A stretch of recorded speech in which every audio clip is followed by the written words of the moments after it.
看了 iQOO11S 的发布会，那大腿不对，那手机我已经了解的8、9不离10了。大家好，我是爱说真话的 Tiger。今年上半年，高通一改过去2年的颓势，交出了令厂商和用户都满意的骁龙8 Gen2，并且基于它的优异表现，阿童哥这回也没有像去年一样推出骁龙8 Plus Gen2的打算。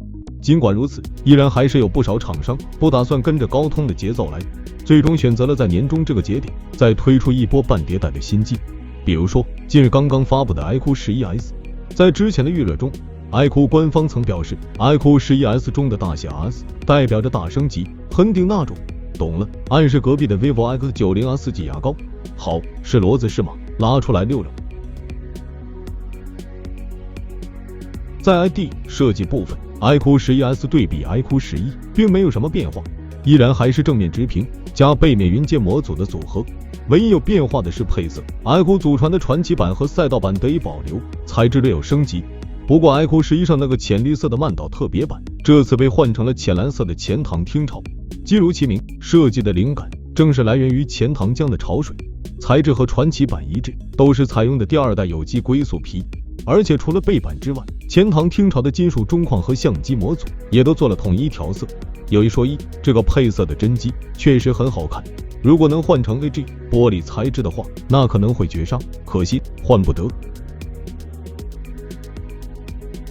论质量 ，iQOO11S 依旧是直屏天花板的水准，搭载一块三星2K16 Li 屏幕，支持144 Hz 刷新率，1800 nit 峰值亮度，1440 Hz 高频 PWM 调光 ，XDR 显示等等。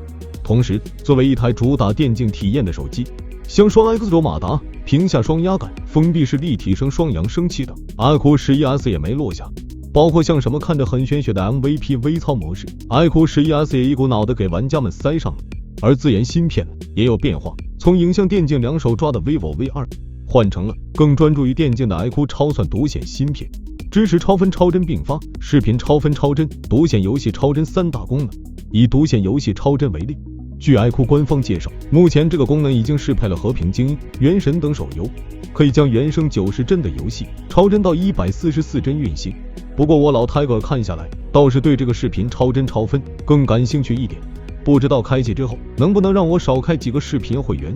总而言之，在玩游戏这个领域， iQOO11S 的这块顶级直屏加上各种有的没的配套，确实是非游戏手机里的 T0 级别。但是我必须要但是一下，相信大伙看到这外观应该也都发现了，是 iQOO11上那个被吐槽了大半年的塑料支架，到了 iQOO11S 还是没改。明明这么顶着一块屏幕，却搭上这么不旗舰的边框，这就很难受。没办法，接着往下说。iQOO11S 在 iQOO11的基础上做了诚意比较大的升级。先说充电 ，iQOO11S 终于吃上了 Pro 同款的200瓦有线快充，同时搭配4700毫安时的电池。官方放话说，这次只要充电5分钟就能玩高帧王者3小时。放在所有搭载200瓦级别快充的手机中，Tiger觉得 iQOO 这套组合算是最均衡的。哦对，iQOO11S 也支持了 UFCS 融合快充技术。如果下一代 iQOO12 再在这个基础上把无线充电补齐的话，那估计就没有 Pro 什么事了。虽然这一代去掉了自研芯片的加持，但落地具体的3摄上还是有变化的。主摄从三星的 GN5 换成了 X90S 等机型，同款的索尼 VCS IMX866，实际有效面积为 1.56英寸，5000万像素。另外2颗副摄则是1300万像素的 2X 人像，以及1颗800万像素的超广角。不过在性能部分，具体不知道是基于什么考虑， iQOO11S 并没有用上之前网传的 3.36 GHz 高频版骁龙8 Gen2，而是继续沿用了 3.2 GHz 的普通版，只是对性能调度做了升级，加入了帧率感知技术。内存规格则是给到了更高的 16GB 加 1TB， 毕竟现在内存和闪存都便宜合理。系统其实 Tiger 原本打算直接略过的，但这次 Adreno 3有一个史诗级更新， Tiger 必须得提一下。等了多年，终于蓝厂支持拖动到右上角开启小窗了。好，看到这里，大伙是不是也想问那 iQOO11系列3款机型具体都有哪些差异呢？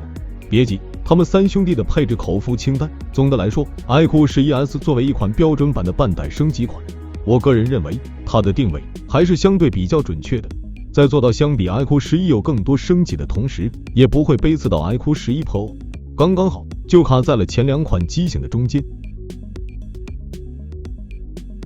最关键的问题就来了， iQOO 11S 要卖多少钱呢？12加 256GB 售价3799元，16加 256GB 售价4099元，16加 512GB 售价4399元，16加 1TB 售价4799元。再作为对比，我同样去翻了翻，目前 iQOO 11和 iQOO 11 Pro 的价格同样是16加 512GB，iQOO 11是4149元，而 iQOO 11 Pro 则是4739元。